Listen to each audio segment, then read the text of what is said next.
Dear students, तो last video में हमने डिस्कस किया था रीअरेंजमेंट ऑफ 1,4 डाइन्स, जिसमें हमने डाइपाई मीथेन रीअरेंजमेंट को डिस्कस किया था। तो और आज हम डिस्कस करने जा रहे हैं रीअरेंजमेंट ऑफ 1,5 डाइन्स, और जिसमें हम स्पेशली जो रीअरेंजमेंट डिस्कस करेंगे वो है कोप रीअरेंजमेंट। तो ये कोप रीअरेंजमेंट मैंने पहले भी डिस्कस किया हुआ है पेरिसाइक्लिक रिएक्शंस के अंडर। तो आप वहां से भी देख सकते हैं, वहां पर मैंने काफी सारे इसमें एग्जाम्पल्स करवाए हुए हैं। तो ये सिग्मा ट्रॉपिक रीअरेंजमेंट का एग्जाम्पल है। सिग्मा ट्रॉपिक रीअरेंजमेंट मतलब सिग्मा ट्रॉपिक रिएक्शंस का एग्जाम्पल है, और ये सब रिएक्शंस जो है पेरिसाइक्लिक रिएक्शंस के अंडर आती है। तो the most important sigmatropic rearrangement are the three three process involving carbon carbon bond. तो सबसे ज्यादा इंपॉर्टेंट ये सिग्मा ट्रॉपिक रीअरेंजमेंट जो है वो थ्री थ्री प्रोसेस। अब ये थ्री थ्री नाम कैसे है, वो सब आपने, क्योंकि आप पेरिसाइक्लिक पढ़ते हुए आए हैं तो आपको पता भी होगा, बाकी मैं यहाँ समझा भी दूंगी। तो the thermal rearrangement of 1,5 dienes by 3,3 sigmatropy is called Cope rearrangement. तो जो ये 1,5 डाइन्स के रीअरेंजमेंट होते हैं इनको हम कोप रीअरेंजमेंट बोल देते हैं। The reaction proceeds in the thermodynamically favoured direction, यानी जिस डायरेक्शन में थर्मोडायनेमिक स्टेबल प्रोडक्ट बन रहा होगा ये उसी डायरेक्शन में होगी। देखो, जैसे ये हमने कोई कंपाउंड लिया हुआ है, ठीक। इसमें जो कंपाउंड होगा, जो ये सिग्मा ट्रॉपिक रीअरेंजमेंट होता है, एक्चुअली इसमें हमें क्या ये रिएक्शंस जो होती हैं ये, उनमें है ना एक ना कोई ना कोई एलाइलिक कार्बन जरूर प्रेजेंट होता है। तो और वैसे ही हम नंबरिंग भी करते हैं उसकी। देखो, एलाइलिक कार्बन क्या होगा, अगर एक ये डबल बॉन्डेड कार्बन, इससे अटैच जो ये कार्बन है, इस वाले कार्बन को हम कहते हैं ये एक एलाइलिक कार्बन है, ठीक है। तो कोप रीअरेंजमेंट के लिए होने के लिए जरूरी है कि वहां पर एलाइलिक कार्बन जो है प्रेजेंट हो, और इसी एलाइलिक कार्बन फिर हम नंबरिंग करते हैं इसमें। इस एलाइलिक कार्बन को हम नंबर 1 देते हैं, फिर ये नंबर 2 और ये नंबर 3। तो इसमें जनरली 2 और 3 के बीच में डबल बॉन्ड होता है। तो देखो यहाँ पर जैसे ये पूरा एक कंपाउंड दिया हुआ है, इसमें दो एलाइलिक कार्बन हमें दिखाई दे रहे हैं। डबल बॉन्ड से अटैच नेक्स्ट कार्बन, यानी ये जो नंबर 1 वाला कार्बन है ये एलाइलिक कार्बन है, तो हमने इसको नंबर 1 दिया, ये नंबर 2 दिया और इसको नंबर 3 दिया। ऐसे अगर आप नीचे की साइड देखें तो यहाँ पर भी ये एलाइलिक कार्बन है, क्योंकि डबल बॉन्ड से अटैच एक कार्बन ये नंबर 1 वाला, इसको भी हमने नंबर 1, नंबर 2, नंबर 3। तो थ्री थ्री रीअरेंजमेंट में क्या होगा, या कोप रीअरेंजमेंट में क्या होता है कि हमेशा 1 1 के बीच का बॉन्ड टूटता है और 3 3 के बीच में बॉन्ड बनता है। यानी सबसे पहले आपने कंपाउंड देखा, कंपाउंड में कहीं ना कहीं एलाइलिक कार्बन होगा, आपने उसको नंबर 1 दिया, फिर नंबर 2, नंबर 3, यानी 2 और 3 में यहाँ डबल बॉन्ड होगा जरूर, ठीक है। और ऐसा ही आपने एक दूसरा पोर्शन भी देखा। तो अगर इस तरह का कोई कंपाउंड है जिसमें वो 1 1 वाला बॉन्ड अटैच्ड है और 3 3 के बीच में कोई बॉन्ड नहीं है, तो वो ज्यादातर केसेस में वो 3 3 रीअरेंजमेंट शो करता है, या 3 3 सिग्मा ट्रॉपिक रीअरेंजमेंट शो करता है। इसमें नॉर्मली होता क्या है, क्योंकि पेरिसाइक्लिक रिएक्शन है तो सिर्फ पाई इलेक्ट्रॉन्स का मूवमेंट होगा। जैसे 1 1 के बीच के बॉन्ड को अगर मैं यहाँ मूव करा दूं, 2 और 3 के बीच का बॉन्ड 3 3 के बीच में चला गया, और 2 और 3 के बीच का बॉन्ड यहाँ 1 2 के बीच में आएगा। तो अगर इस तरह से रिएक्शन हुई तो हमारे पास कंपाउंड क्या बनेगा, ये, ठीक है। तो यानी इसमें क्या हुआ, 1 1 के बीच का बॉन्ड टूटा, और जब हमने प्रोडक्ट देखा तो प्रोडक्ट में 3 3 के बीच का बॉन्ड बना हुआ था, यानी 1 1 के बीच का बॉन्ड टूटा हुआ था, ठीक है। तो इससे ये बना, सिर्फ बॉन्ड का मूवमेंट हमें दिखाना है इसमें। आप चाहे तो क्लॉकवाइज दिखा लीजिए, चाहे वो एंटी क्लॉकवाइज दिखा लीजिए। अब हम ये कह रहे हैं कि ये ना ज्यादातर रिएक्शंस जो होती हैं ये फॉरवर्ड डायरेक्शन में ही पॉसिबल है, मतलब बैकवर्ड डायरेक्शन में नहीं कह सकते हैं हम इसको, क्योंकि ये लिखा हुआ है ऊपर कि the reaction proceeds in thermodynamically favoured direction. तो जो मेजोरिटी ऑफ द रिएक्शन होगी तो वो ज्यादातर फॉरवर्ड डायरेक्शन में होगी। देखो कैसे, क्यों हो रही है फॉरवर्ड डायरेक्शन में रिएक्शन, कैसे बनती कोई भी, अगर हमने एक रिएक्टेंट लिया और रिएक्टेंट से प्रोडक्ट अगर बन रहे हैं तो क्यों बन रहे होंगे, तो ये प्रोडक्ट जो होते हैं वो हमेशा ज्यादा स्टेबल होते हैं, ठीक है। इसलिए रिएक्शन फॉरवर्ड डायरेक्शन में मूव कर रही है, ठीक। अब ये वाला, इसका मतलब ये जो प्रोडक्ट बना हमारा ये कहीं ना कहीं ज्यादा स्टेबल होगा इस वाले कंपाउंड के कंपैरिजन में, यानी रिएक्टेंट के कंपैरिजन में प्रोडक्ट जो है हमारा ज्यादा स्टेबल है। क्यों है वो ज्यादा स्टेबल, अब वो देख लेते हैं। देखो यहाँ पर अगर हम बात करें एल्कीन की, सिर्फ एल्कीन वाला क्वेश्चन। अच्छा, सबसे पहले तो मैं आपको ये बता दूं कि ये 1,5 डाइन से क्या मतलब है।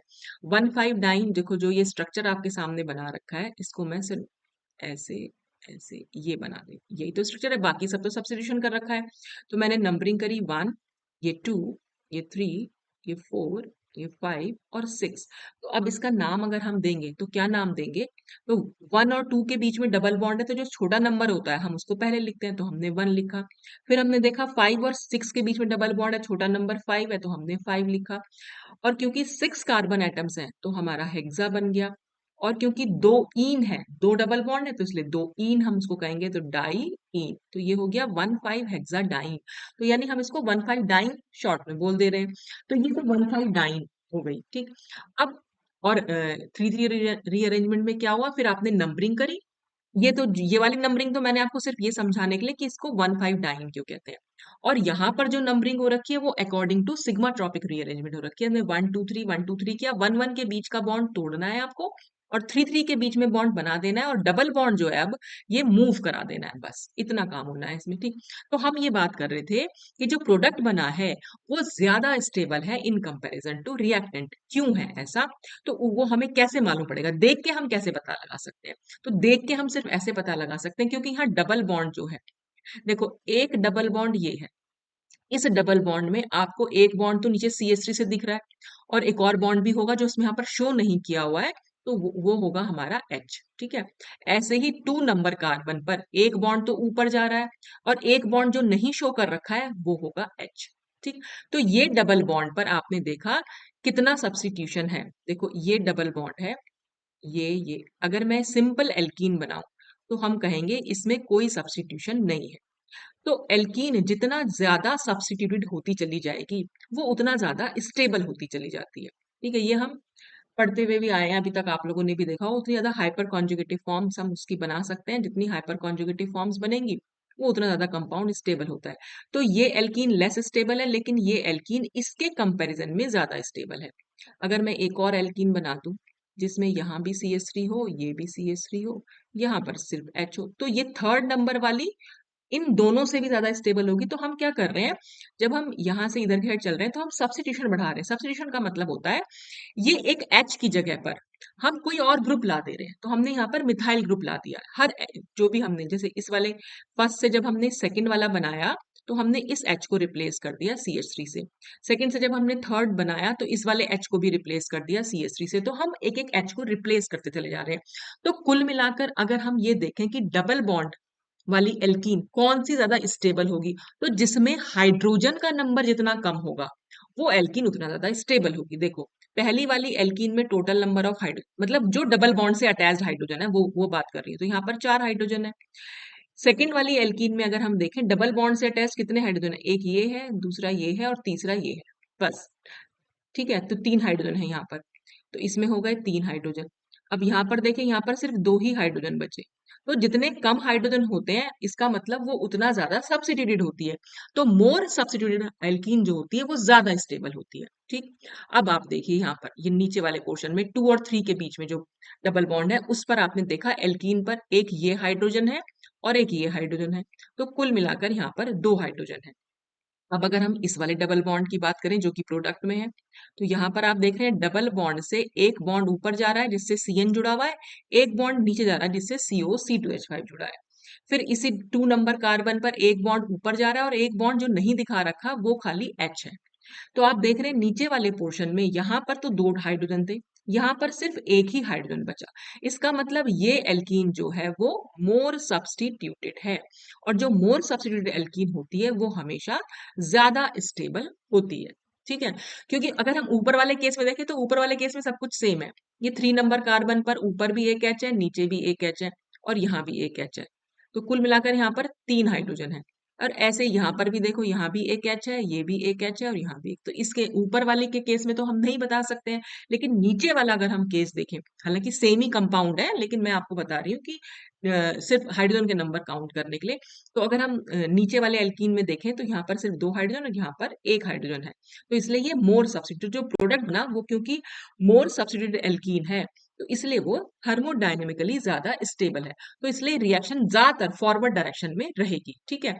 बस इसमें जो शो किया हुआ है वो ये दिखाया हुआ है कि ये जो 1 1 वाला था ये ओल्ड सिग्मा बॉन्ड था जिसके दोनों सिरों को हमने नंबर 1 दे रखा है, और जो ये 3 3 वाला बना ये नया सिग्मा बॉन्ड है जिसके दोनों एंड्स को हमने 3 3 नंबर दे रखा है। तो कुल मिलाकर 3 3 सिग्मा ट्रॉपिक में होगा क्या कि 1 1 के बीच का बॉन्ड टूटेगा और 3 3 के बीच में नया बॉन्ड बनेगा और डबल बॉन्ड जो है वो मूव करेंगे, 2 3 को छोड़ेंगे और वो 1 2 के बीच में जाएंगे बस। So this particular reaction is called 3 3 sigma tropic rearrangement because the new sigma bond has a 3 3 relationship to the old sigma bond. तो ओल्ड सिग्मा बॉन्ड के कंपैरिजन में जो नया सिग्मा बॉन्ड बना है वो 3 3 पोजीशन पर बना है, इसलिए हम उसको 3 3 सिग्मा ट्रॉपिक रीअरेंजमेंट बोल दे रहे हैं। ठीक है, अब इसमें क्या कैसे बना, ये मैकेनिज्म क्या है इसकी। तो in Cope rearrangement and analysis of the symmetry of the orbitals involve show why this reaction is relatively facile thermal process. देखो ये जो है एक थर्मल प्रोसेस है, ये फोटोकेमिकली पॉसिबल नहीं होती रिएक्शन, ये थर्मल जैसे आपने पढ़ा था थर्मल अलाउड और फोटोकेमिकल अलाउड, जो हम पेरिसाइक्लिक रिएक्शंस पढ़ते हैं जनरली हम दो ही टाइप की रिएक्शंस पढ़ते हैं, उसमें थर्मली अलाउड और फोटोकेमिकली अलाउड। तो जो कोप रीअरेंजमेंट होता है वो थर्मली अलाउड होता है लेकिन फोटोकेमिकली फॉरबिडन होता है। तो यहाँ पर यही बताया हुआ है कि वो थर्मली अलाउड क्यों है और फोटोकेमिकली फॉरबिडन क्यों है। तो but is not commonly observed on photochemical activation, तो फोटोकेमिकली एक्टिवेशन करा देंगे या फोटोकेमिकल अलाउड नहीं होता है ये। तो as we break the C1 bond, यानी जो 1 1 के बीच का बॉन्ड है, C1 मतलब कार्बन नंबर 1 और कार्बन नंबर 1 इनका बॉन्ड ब्रेक करेंगे, तो the phases of the overlapping lobes must be the same. ठीक है, तो इनकी ये जो फेजेस होंगी, फेजेस क्या, लोब्स, पी ऑर्बिटल होता है ना, पी ऑर्बिटल, तो ये पॉजिटिव लोब हो गया और ये नेगेटिव, मतलब ये पॉजिटिव फेज हो गई और ये नेगेटिव फेज हो गया। तो जो ओवरलैपिंग लोब्स होंगे उनकी जो फेजेस हैं वो सेम होनी चाहिए, होती है वो सेम। ठीक है, तो the HOMO of the allyl radical is psi two and that information allows us to fill the symmetries of the two allyl radicals making up of transition state. देखो अब इसमें क्या बताया हुआ है, ये सबसे पहले तो हम ये देखें, ये हमारा, ये हमने सिंपल 1 5 हेक्साडाइन बना रखी है। नंबरिंग हमने क्या करनी है, एलाइलिक कार्बन ये है, हमने इसको 1, फिर ये 2, ये 3, ऐसे ही नीचे वाला भी एलाइलिक कार्बन है 1 2 3। हमने क्या कर रखा है, बस 1 1 के बीच का बॉन्ड तोड़ना है, 3 3 के बीच बॉन्ड बनाना है और ये जो पाई बॉन्ड है इनको 1 2 के बीच में शिफ्ट कर देना, तो देखेंगे आपको ये कंपाउंड मिलेगा। ऐसे ही आप यहाँ पर भी कर सकते हैं, ये 3 3 के बीच का बॉन्ड, मतलब अगर हम इसको नंबरिंग करें अपने हिसाब से तो 1 ये 2 ये 3 और यहाँ भी 1 ये 2 ये 3, यानी इससे अगर ये बन रहा हो तो क्या 1 1 के बीच का बॉन्ड टूटेगा और 3 3 के बीच का बॉन्ड बनेगा। ठीक है, अब ये किसके थ्रू बन रहा है, ये इस ट्रांजिशन स्टेट के थ्रू बन रहा है। तो ये ट्रांजिशन स्टेट कैसे बन के आ रही है, देखो हम क्या कर रहे हैं, क्योंकि देखो ये 1 1 वाला बॉन्ड टूट रहा है, तो टूटते हुए बॉन्ड को भी हम ना डैश लाइन से दिखाते हैं, तो ये हमने 1 1 के बीच का बॉन्ड डैश लाइन से दिखा दिया। ठीक है, 1 2 के बीच जो बॉन्ड है वो तो वैसा ही रहेगा, तो वो 1 2 का एक सिंगल बॉन्ड सिग्मा बॉन्ड हमने वैसा ही बना रखा है।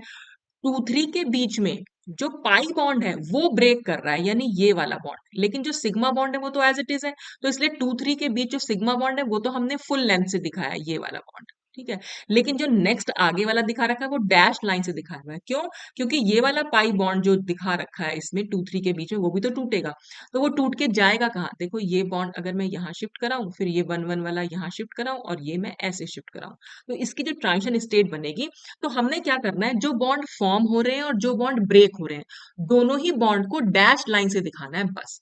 तो देखो अगर मैं 2 3 के बीच का बॉन्ड ये पाई बॉन्ड तोड़ूंगी, तो ये 2 3 के जो डबल बॉन्ड है इसको मुझे डैश लाइन से दिखाना पड़ेगा, जो मैंने यहाँ ये देखो ये दिखा रखा है ना। और इसे मैं कहा ले जा रही हूँ, 1 2 के बीच में मैं एरो ले जा रही हूँ, तो यानी 1 2 के बीच बन रहा है, तो बनते हुए बॉन्ड को भी हमें डैश एरो से दिखाना है, वो हमने यहाँ दिखा। इसको मैं अलग ही उससे बनाती हूँ। देखो सबसे पहले मैंने 1 1 के बीच का बॉन्ड तोड़ा, तो मैंने ये 1 1 के बीच का बॉन्ड बना दिया। 1 2 के बीच एक सिग्मा बॉन्ड ऐसा ही रहेगा, मैंने वैसा का वैसा ही बना दिया। 2 3 के बीच डबल बॉन्ड है लेकिन उसमें से एक बॉन्ड तो एज इट इज है, मैंने ऐसा ही बना दिया। 2 3 के बीच जो पाई बॉन्ड है वो टूट रहा है, तो टूटते हुए बॉन्ड को मैंने ऐसे बनाया, और वो बॉन्ड जा कहाँ रहा है, क्योंकि मैंने एरो दिखा रखा है 1 2 के बीच में, 2 3 का बॉन्ड 1 2 के बीच में जा रहा है, तो वो बन रहा है, यानी उसको भी मैंने ऐसे बनता हुआ दिखा दिया। ठीक है, फिर 3 3 के बीच में नया बॉन्ड बन रहा है, क्योंकि मैंने ये यहाँ से 2 3 के बीच का जो एरो है वो 3 3 के बीच ले जा रही हूँ, तो वो भी बन रहा है, तो इसलिए मैंने उसको भी डैश्ड लाइन से दिखाया। फिर जो नीचे वाला 2 3 है उसमें डबल बॉन्ड है, तो जो सिग्मा बॉन्ड है वो तो एज इट इज बना दिया, और जो 2 3 वाला बॉन्ड है वो टूट रहा है, तो टूटते हुए बॉन्ड को मैंने ऐसे दिखाया। ठीक है। फिर जो ये नीचे में 1 2 का बॉन्ड है वो एक सिग्मा बॉन्ड है और वो एज इट इज ही है, तो वो मैंने एज इट इज बनाया। लेकिन जो ऊपर 1 1 का बॉन्ड है वो 1 2 के बीच में आ रहा है, यानी वो बन रहा है, तो फिर मैंने उसे ये बनता हुआ दिखाया। तो इस तरह से ये ट्रांजिशन स्टेट जो है वो बन के आती है। और इसी ट्रांजिशन स्टेट के थ्रू फिर फाइनली क्या होगा, जो बनने वाला बॉन्ड है वो बन जाएगा और टूटने वाला बॉन्ड फाइनली टूट जाएगा। तो ये हमारे पास प्रोडक्ट जो है बन के आया। तो अब इसमें ये बताया हुआ है कि हम इसको कैसे थर्मली अलाउड दिखा रहे हैं और कैसे ये फोटोकेमिकली फॉरबिडन है।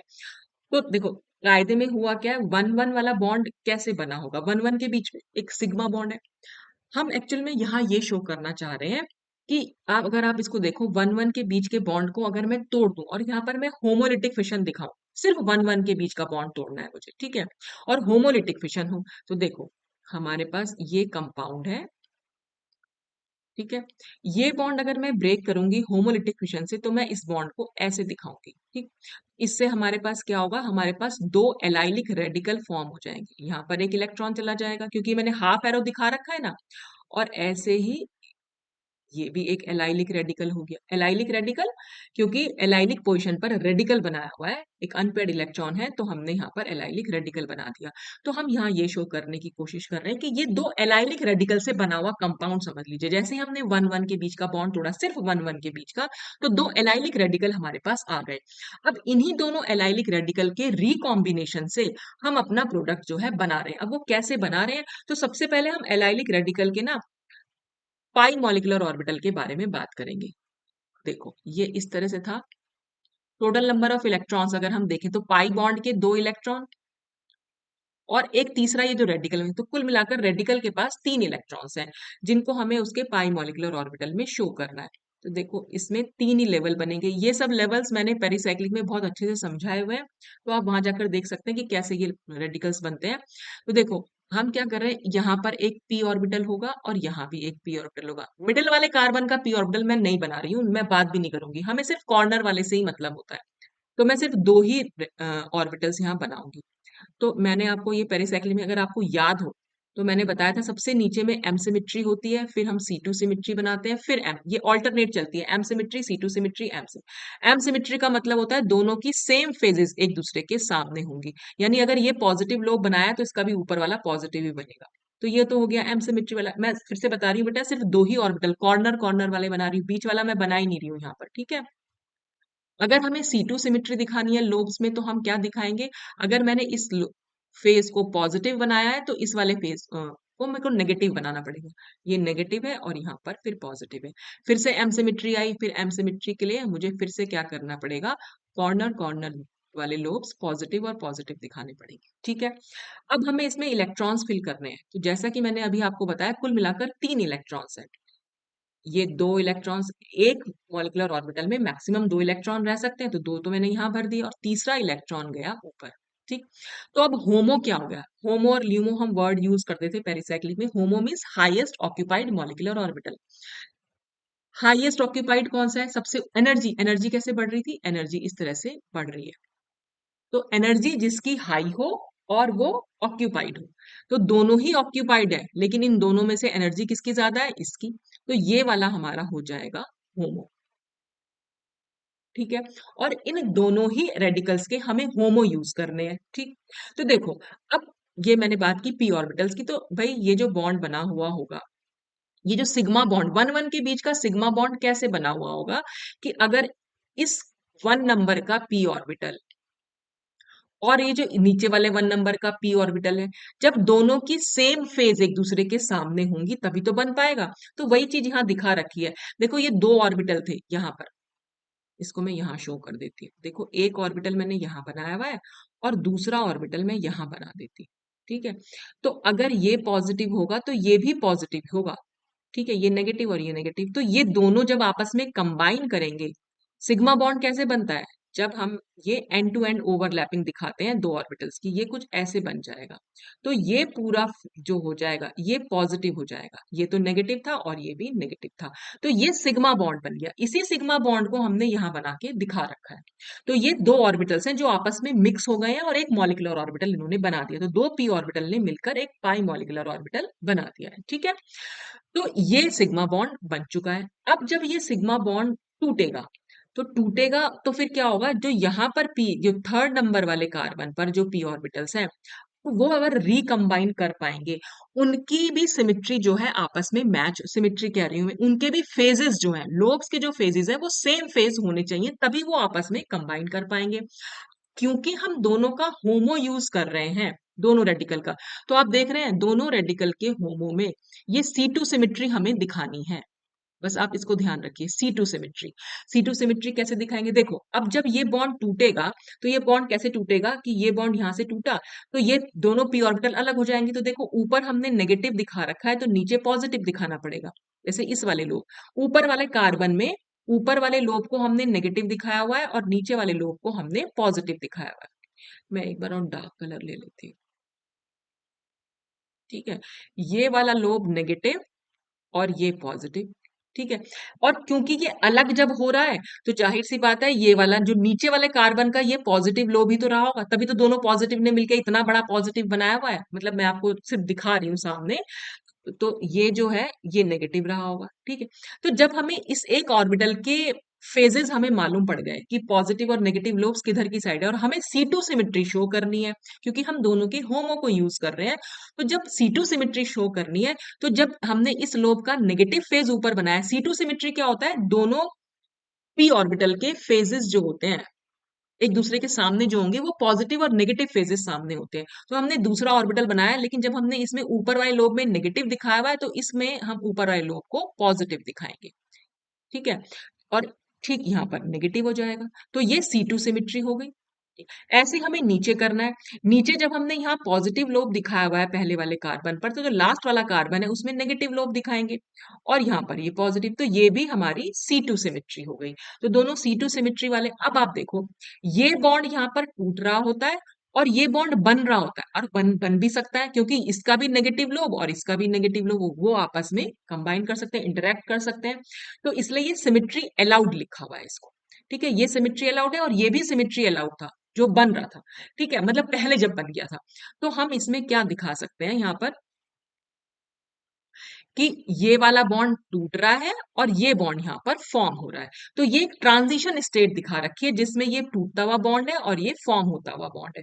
तो ये लिखा हुआ भी है transition state two partially bonded allyl radicals. Psi two is the HOMO of each. दोनों का साई2 जो है वो हमने होमो, साई2 जो है दोनों का ही होमो ही है। साई2 से मतलब हमने तीन ऑर्बिटल बनाए थे ना, नीचे वाला साई1 था, ऊपर वाला साई2, सबसे ऊपर वाला साई3। तो इस तरह से हमने इन लोब्स को दिखा दिया। तो reattachment at the 2C3 position is allowed because the interaction of the two lobes on the 2C3 carbon is bonding. ये बॉन्डिंग इंटरेक्शन है। बॉन्डिंग इंटरेक्शन कब होता है, जब दोनों के सेम, दोनों पी ऑर्बिटल्स के सेम लोब्स एक दूसरे के आमने सामने होंगे। तो ये थर्मली अलाउड रिएक्शंस पॉसिबल हमने दिखा दी, कि हमने कोई चेंज नहीं किया, जो नॉर्मल होमो था वही हमने दोनों के होमो ले लिए। अब फोटोकेमिकल में क्या करेंगे, if interaction is carried out in the presence of UV light, then one electron is promoted from the HOMO to the LUMO and LUMO will become photochemically HOMO। तो देख क्या हो रखा है, फिर से मैं बना देती हूँ। ये था हमारा एम सिमिट्री वाला साई1, फिर हमने क्या करना है, साई2 लेना है, लेकिन अब की बार सिमिट्री चेंज हो जाएगी। तो ये हो गया साई2 C2 सिमिट्री वाला, और साई3 को मैं इधर बना देती हूँ। ये है साई3।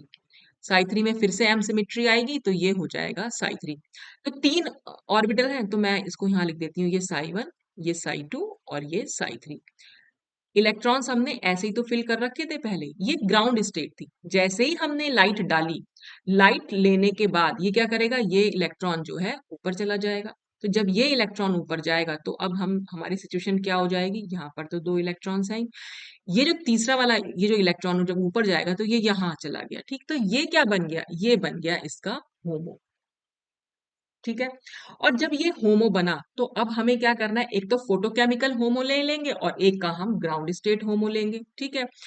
तो हमें ये पता है, और ग्राउंड, तो ये हमारा फोटोकेमिकल होमो है यानी साई 3 है, ठीक है। साई 3 क्या होता है, साई 3 स्टार होता है एक्चुअल में क्योंकि वो एंटी बॉन्डिंग इंटरेक्शन होता है, तो वो साई 3 स्टार से हम उसको दिखाते हैं, ठीक है।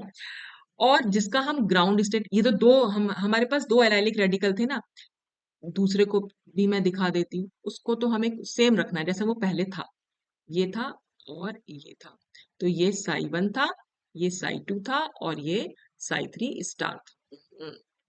ये साई 3 स्टार था, ठीक है। और यहाँ पर ये इसका होमो है, तो इसकी क्या सिमेट्री होगी, ये है हमारा C2 सिमेट्री वाला, और जबकि ये होमो है हमारा M सिमेट्री वाला। बस हमें यही चीज यहाँ पर देखनी है, एक की हमें होमो लेना है साई 3 स्टार, दूसरे का होमो लेना है हमें साई 2, यानी एक की ग्राउंड स्टेट लेनी है और एक की हमें फोटोकेमिकली मतलब जिसको हमने लाइट दी है, ठीक है। तो अभी भी हमारा रिएक्टेंट तो यही है। अब इसमें क्या होगा, ये फिर से वही टूटेगा तो है ही, तो ये टूटा, अपना बॉन्ड टूटता हुआ हमने दिखा दिया, यहाँ पर हमने नेगेटिव लोब दिखाया, यहाँ पर पॉजिटिव।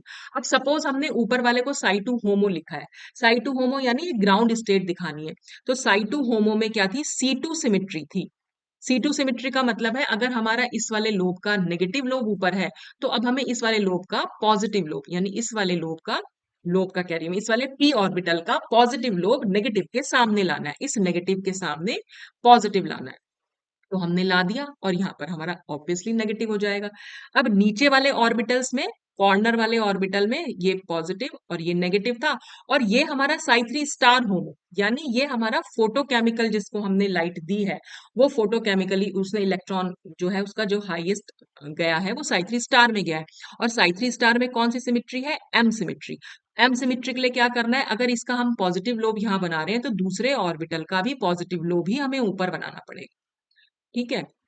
अब आप देखो, यहाँ पर ये पॉजिटिव लोब ऊपर है और यहाँ पर ये नेगेटिव लोब नीचे, एक दूसरे के आमने सामने पॉजिटिव और नेगेटिव फेजेस आ रही हैं, तो इसका मतलब ये तो सिमेट्री फॉरबिडन हो गया, यहाँ पर तो कोई बॉन्ड नहीं बन पाएगा। तो इसीलिए ये रिएक्शंस जो होती है वो फोटोकेमिकली फॉरबिडन रिएक्शंस होती है, ठीक है।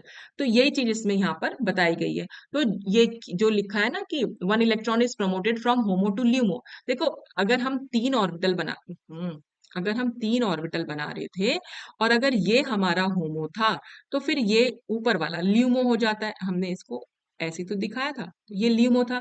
लाइट को जब इसने एब्जॉर्ब किया तो ये भाई ऊपर चला गया, तो अब ये होमो बन गया, ठीक है।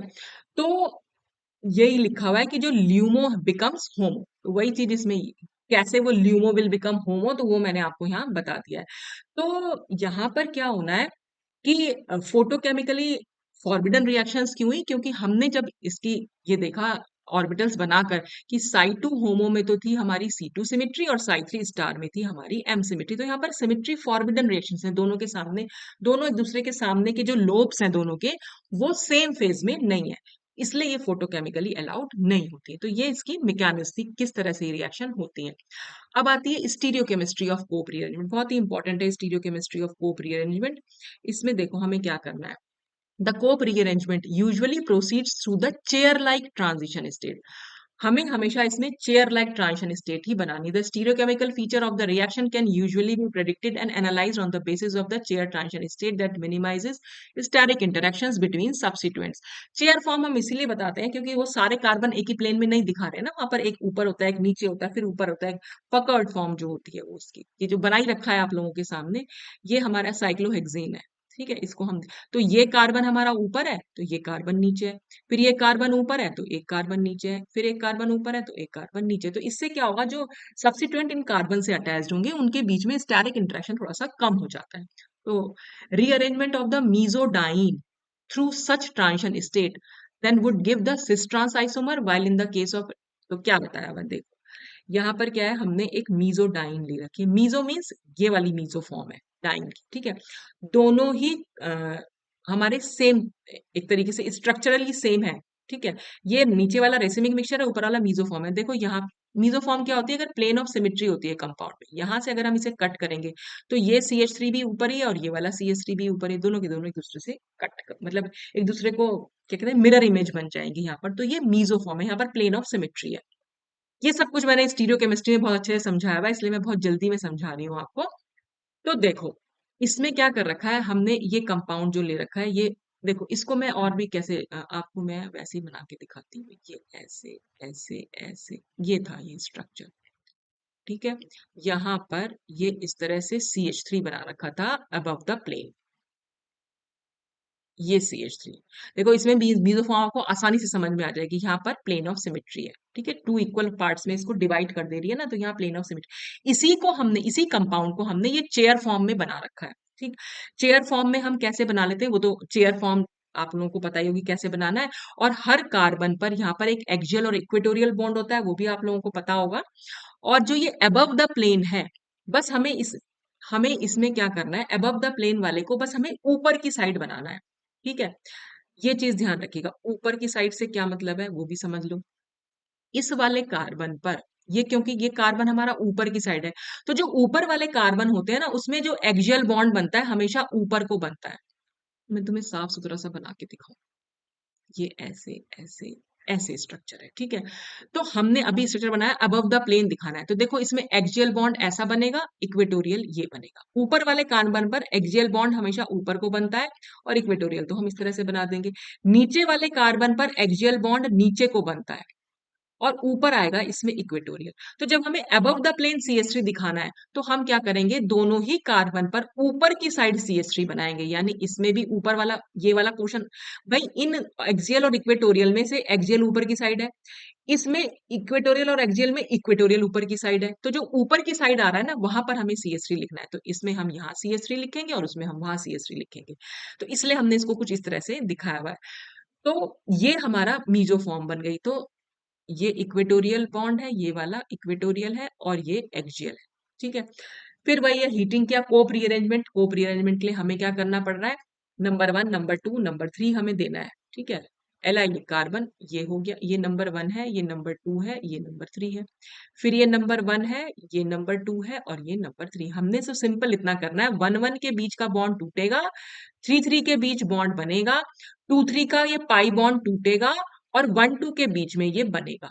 तो जो भी बनते हुए बॉन्ड है और जो टूटते हुए बॉन्ड है, सभी को हमें अ, वो जो डॉटेड लाइन होती है बस उससे दिखाना है। तो देखो 3 3 के बीच का बॉन्ड बन रहा है, उसको हमने इस तरह से दिखाया। 1 1 के बीच का बॉन्ड टूट रहा है, उसको भी हमने डैश लाइन से दिखाया है। और 1 2 के बीच में नया बॉन्ड बनेगा, वो भी हम डैश लाइन से दिखा रहे हैं। और 2 3 के बीच का बॉन्ड टूट रहा है, उसको भी हमने डैश लाइन से दिखाया। तो ये हमारी ट्रांजिशन स्टेट बनी। फाइनली क्या हो जाएगा, ये 1 1 के बीच का बॉन्ड टूट ही जाएगा कंप्लीटली, ठीक है। 3 3 के बीच बॉन्ड बन जाएगा, जो डबल बॉन्ड पहले हमें 2 3 के बीच दिख रहे थे, अब वो 1 2 के बीच दिखाई देंगे, तो हमने इनको डबल बॉन्ड को यहाँ दिखा दिया।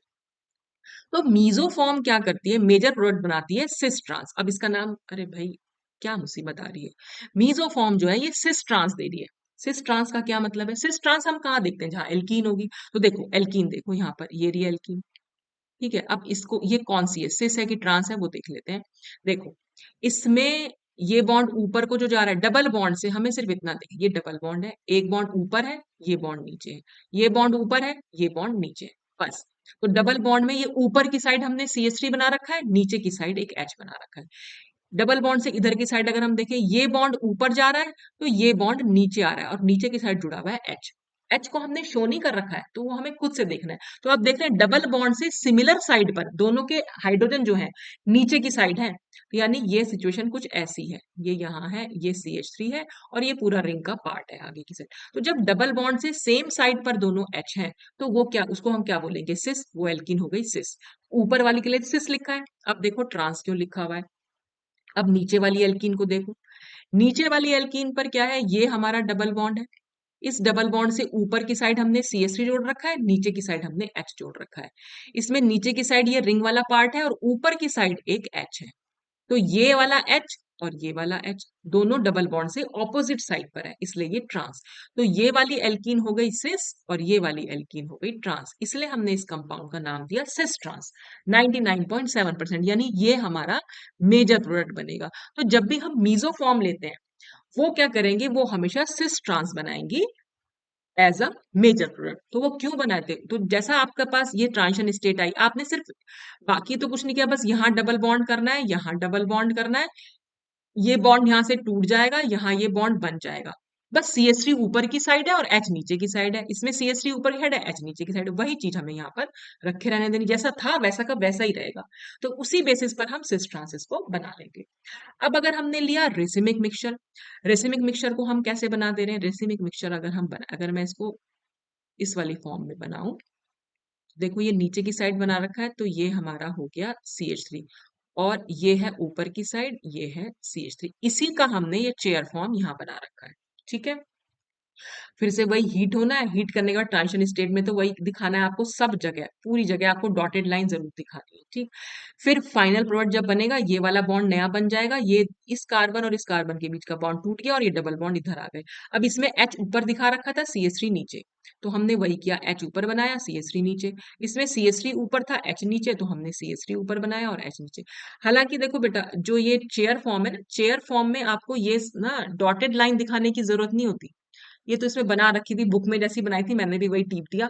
लेकिन ना, ऐसा करने की कोई जरूरत नहीं, आप इसको सिंपल भी छोड़ सकते हो। ठीक है, वैसे मैं आपको बता दूं, ये जो पेरिसाइक्लिक रिएक्शंस और फोटोकेमिस्ट्री है, ये मैं जगदम्बा सिंह से पढ़ा रही हूँ। ठीक है, मैं बुक का नाम बताना हमेशा भूल जाती हूँ, तो ये उस बुक के हिसाब से मैं पढ़ा रही हूँ।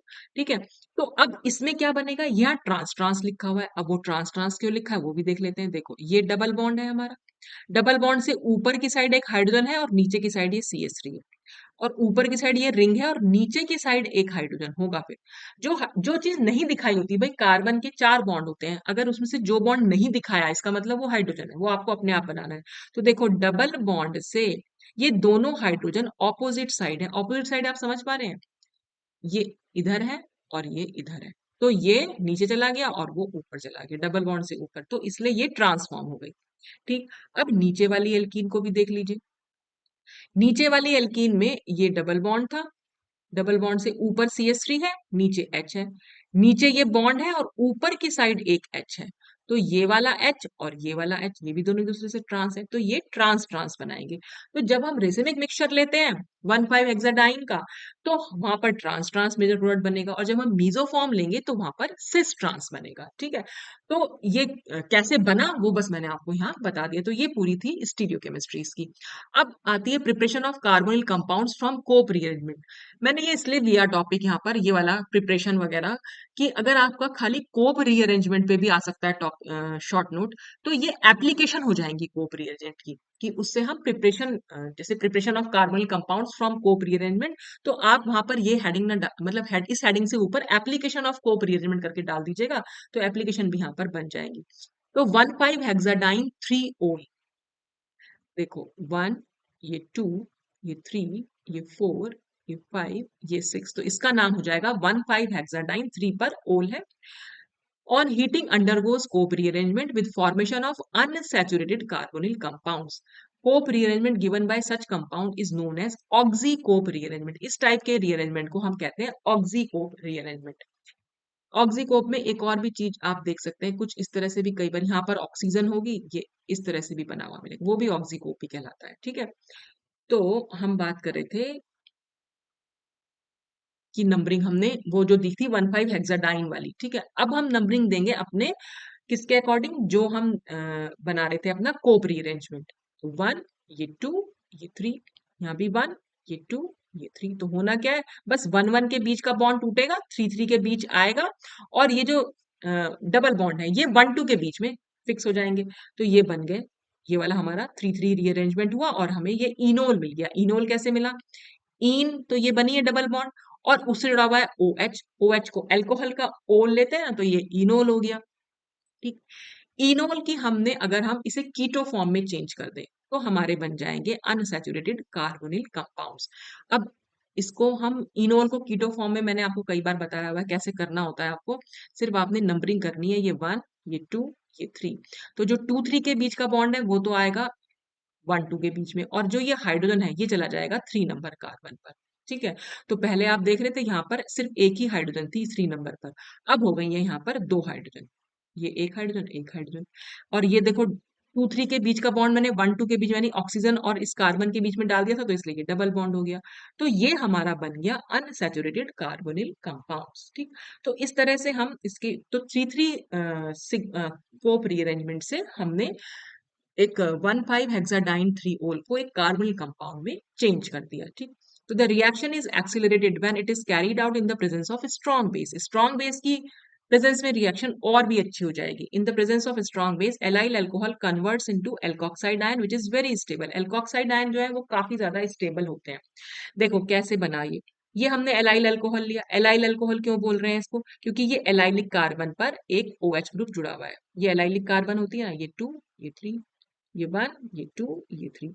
बेस लिया, अब बेस को क्या चाहिए, एक एसिडिक प्रोटॉन। वो एसिडिक प्रोटॉन इसे H यहाँ दिख ही रही है, तो ये H प्लस को निकाल लेगा यहाँ से। H प्लस जब जाएगा तो O पे माइनस चार्ज आएगा। और देखो ये जो माइनस चार्ज है ये डीलोकलाइज हो सकता है अगर मैं इस बॉन्ड को यहाँ शिफ्ट करा दूं, मतलब इस चार्ज को मैं यहाँ शिफ्ट करा दूं तो ये बॉन्ड इस कार्बन पर शिफ्ट हो जाएगा। तो इसलिए ये हम कह रहे हैं कि एल्कोक्साइड आयन की, क्योंकि हम एक और रेजोनेटिंग फॉर्म बना सकते हैं इसलिए ज्यादा स्टेबल है। ठीक है, तो यहाँ पर एनायन ऑफ एल्कोहल यहाँ बन गया। ठीक, पहले हम एल्कोक्साइड नहीं बना पा रहे थे, हम तो सीधा सीधा 3-3 रीअरेंजमेंट दिखाया था क्योंकि हमारे पास कोई बेस नहीं था। लेकिन जैसे ही बेस आया 3-3 रीअरेंजमेंट के थ्रू हम दिखाएंगे, मतलब अ, ये बेस ने क्या करा, सबसे पहले इसे एनायन ऑफ एल्कोहल में चेंज कर दिया। ठीक है, और ये ज्यादा स्टेबल बन पाएंगे। अब यहाँ पर मैंने क्या करा था, मैं कितनी बेवकूफ हूँ। ओफ, सॉरी, मैंने ना ये चीज मेरे को यहाँ बतानी थी, वो मैंने आपको यहाँ बता दी और पता नहीं क्या बता दिया। बेटा अभी ये सिर्फ एनायन ऑफ अल्कोहल बना है, अभी कुछ यहाँ पर वो नहीं हुआ है, मतलब स्टेबिलिटी नहीं आई है अभी, क्योंकि ये बॉन्ड अगर मैं यहाँ शिफ्ट कराऊंगी तो भाई ये थोड़ा ना अपने आप खिसकेगा, ये तो यहाँ पर होना चाहिए डबल बॉन्ड, तब वो खिसकता। पता नहीं कहाँ बुद्धि चली गई मेरी भी। चलो खैर, अभी ये एनायन ऑफ अल्कोहल बना है। ठीक है, अब हम यहाँ पर 3-3 रीअरेंजमेंट दिखाएंगे, तो 3-3 रीअरेंजमेंट दिखाएंगे ऐसे, 1 2 3। तो ये 1 1 के बीच का बॉन्ड टूटेगा, 3 3 के बीच बनेगा और 2 3 के बीच का बॉन्ड 1 2 के बीच में चला जाएगा। ठीक, अब जो ये इनोलेट आयन बने हैं जिसको हम एल्कोक्साइड आयन बोल दे रहे हैं, ये स्टेबल बनते हैं। देखो ये बॉन्ड जब यहाँ मूव करेगा तब ये वाला बॉन्ड यहाँ मूव कर सकता है, तो ये ज्यादा स्टेबल हमारे आयन बने हैं। पहले हम ऐसा नहीं कर पा रहे थे, पहले हम खाली इनोल ही बना पा रहे थे, अब हमने इनोलेट आयन बनाया। इनोलेट आयन इनोल के कंपैरिजन में ज्यादा स्टेबल होते हैं क्योंकि हम उनकी एक रेजोनेटिंग फॉर्म बना सकते हैं। ठीक है, तो 3-3 रीअरेंजमेंट हुआ, फिर हमने ये वाटर और H प्लस एसिडिक दे दिया, तो ये O माइनस क्या करेगा, H को ले ही लेगा, तो फाइनल कंपाउंड तो हमारा ये इनोल ही बना। फिर वही टॉटोमराइजेशन हो जाएगा, वही 1 2 3 करके देखना है, यानी कीटो फॉर्म बना रहे हैं हम। ये जो H है ये चला जाएगा इस 3 नंबर पर और ये डबल बॉन्ड आ जाएगा यहाँ पर। ठीक, तो हमारा ये प्रोडक्ट जो है फॉर्म हो जाएगा। ठीक, तो ये था हम preparation of carbonyl compounds from Cope rearrangement, जिसको कि हम एप्लीकेशन के तौर पर लिख सकते हैं। फिर एक और छोटा सा ऐसी एजा कोप करके रीअरेंजमेंट वो बता दे रही हूँ। Alkoxide ion undergoes cope rearrangement to give the product in which negative charge is in conjugation to pi bond। वो तो मैंने आपको बता ही दिया। This conjugation makes the anion very stable। इसी conjugation की वजह से ये आयन जो है वो ज्यादा स्टेबल बना है। ठीक है, अच्छा अब एक और यहाँ ये छोटा सा है कंपाउंड, जैसे iminium compound of type first, ये हमारा फर्स्ट इमीनियम कंपाउंड कहते हैं NH पे पॉजिटिव चार्ज अगर हो तो वो हमारे इमीनियम कहलाते हैं। Also gives Cope rearrangement which is known as aza Cope rearrangement, यानी अगर हम नाइट्रोजन ले रहे हैं, देखो एजा वर्ड हमारा कभी ना पहले, बहुत पहले कभी नाइट्रोजन को हम एजोट बोलते थे, वहां से ये वर्ड आया एजा। तो जब भी कभी हम एजा वर्ड यूज करेंगे इसका मतलब हम नाइट्रोजन के बारे में बात कर रहे हैं। तो फिर से ये मतलब एलाइलिक कार्बन तो हमें यहाँ दिख ही रहा है, ये 1 ये 2 और ये 3, और ऐसे ही यहाँ पर भी ये 1 और ये 2 और ये 3, नंबरिंग हमने कर दी। हमने तो सिर्फ इतना ही दिखाना है इसमें, इसको चाहे एरो से दिखा लीजिए, ये 3 3 के बीच का बॉन्ड बना, ये बॉन्ड यहाँ गया और ये बॉन्ड यहाँ गया। ठीक, तो डबल बॉन्ड जो ये 2 3 के बीच का डबल बॉन्ड है वो 3 3 के बीच में आएगा। फिर यहाँ पर जो 2 3 का बॉन्ड है वो 1 2 के बीच में जाएगा। ये 1 1 के बीच का बॉन्ड जो है वो 1 2 के बीच में आएगा। तो इस तरह से हमारे पास ये वाला प्रोडक्ट बन जाएगा। तो वही है कि 1 1 के बीच का बॉन्ड टूटेगा और 3 3 के बीच में नया बॉन्ड बनेगा। ठीक है, तो अगर आप ये नंबरिंग आप यहाँ भी देख सकते हैं, अगर मैं नंबरिंग करूँ इसकी, जो हमने ये पुरानी नंबरिंग अगर मैं उसी को रहने दूं तो ये 1 था, ये 2 था और ये 3 था। ये तो था ना 3, इस 3 था, और ऐसे ही ये 1 था, ये 2 था और ये 3 था। तो ये 3 3 के बीच में नया बॉन्ड बन गया। अब देखो 1 1 के बीच में कोई बॉन्ड नहीं है। तो ऐसे रीअरेंजमेंट को, ये भी कोप रीअरेंजमेंट का एक टाइप है, इसको हम बोलते हैं एजा कोप रीअरेंजमेंट। तो ये सब कुछ था आज कोप रीअरेंजमेंट के बारे में, जिसको हमने किसके अंडर पढ़ा, रीअरेंजमेंट ऑफ 1,5 डाइन्स। तो अगर आता है टॉपिक रीअरेंजमेंट ऑफ 1,5 डाइन्स तब भी आपको कोप रीअरेंजमेंट लिखना है, और अगर खाली आता है कोप रीअरेंजमेंट तब तो आपको लिखना ही लिखना है ये। तो आज के लिए बस इतना ही। Thanks for watching.